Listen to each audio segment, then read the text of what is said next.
संपूर्ण स्वास्थ्य का विज्ञान एवं दर्शन आयुर्वेद, इसके संदर्भ में हम परिचर्चा करेंगे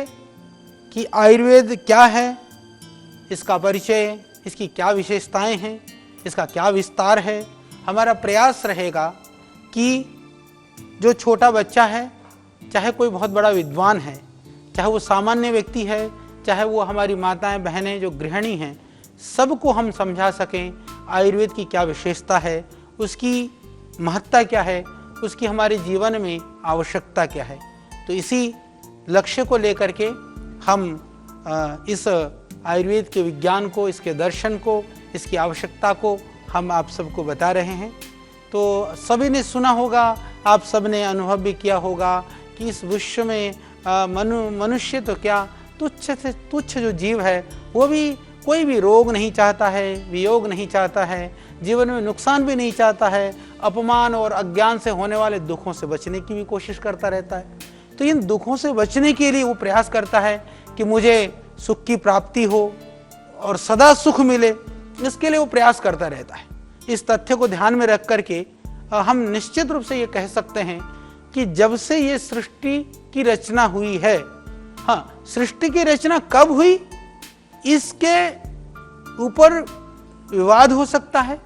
मतभेद हो सकते हैं, या भिन्न भिन्न हमारे मत हो सकते हैं, पर मैं ये जरूर कह सकता हूँ कि जब से सृष्टि की रचना हुई है तभी से मनुष्य भूख, प्यास, नींद आदि जो स्वाभाविक इच्छाओं का पूरा करने, यानी कि वो जो हमारी इच्छा है उसको पूरा करने के लिए और शारीरिक व्याधियों से छुटकारा पाने के लिए प्रयत्नशील रहा है। कि शरीर में किसी भी तरह की पीड़ा हुई तो उस छुटकारा पाने के लिए, बचने के लिए, उसको दूर करने के लिए हमेशा प्रयास करता रहा है। और इसी क्रम में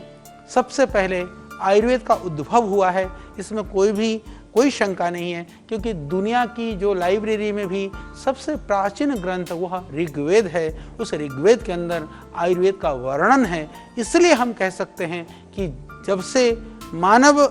का उद्भव कब हुआ ये हम नहीं कह सकते हैं, पर हम ये कह सकते हैं कि जब से मानव का उद्भव हुआ तब से आयुर्वेद का उद्भव हुआ। और आजकल हम जानते हैं कि जैसे एलोपैथिक जो केमिकल आश्रित चिकित्सा पद्धति है, जिसको हम आधुनिक चिकित्सा पद्धति भी कहते हैं, दूसरे कोई होम्योपैथिक के नाम से, और कुछ आयुर्वेद और योग की ही कुछ क्रियाओं को मिलाकर के जिसको हम प्राकृतिक चिकित्सा कहते हैं, रेकी कहते हैं, सुजोग कहते हैं, यूनानी कहते हैं, विविध तरह की जो विधाएं हैं दुनिया में, जो जड़ी बूटी आश्रित चिकित्सा पद्धतियाँ भी लगभग 62 से ज़्यादा चिकित्सा पद्धतियाँ दुनिया में अभी प्रचलन में हैं। और मैं कह सकता हूँ कि ये जितने भी इस तरह के अनेक प्रकार की जो चिकित्सा पद्धतियों का प्रयोग हम जो कर रहे हैं, परंतु उनमें आयुर्वेदिक पद्धति सहस्रों वर्षों से, यानी कि हजारों वर्ष से हमारे जीवन में रची हुई है, बसी हुई है। और हम अपने दैनिक जीवन में भी यदि हम लोग थोड़ा देखें तो हम लोग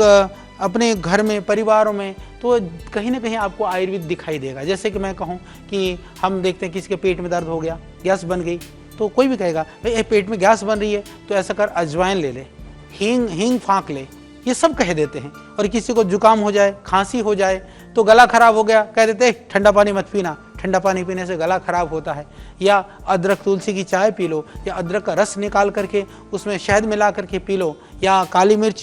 में शहद मिला करके और उसमें अदरक का रस मिला करके आप उसका सेवन कर लो। या कहीं दर्द है, सर्दी जुकाम है, ठंड लग रही है, तो हम कहते हैं दूध में हल्दी डाल करके ले लो। ये क्या है? ये हमारे जीवन में रचा बसा आयुर्वेद है, जो बिना शास्त्र पढ़े हुए, बिना किसी मेडिकल और किसी मॉडर्न कॉलेज में गए हुए भी इन बेसिक चीज़ों का हमको परंपरा से नॉलेज है। यही तो आयुर्वेद है। और आयुर्वेद हमारे जीवन में प्राचीन काल से ही रचा बसा हुआ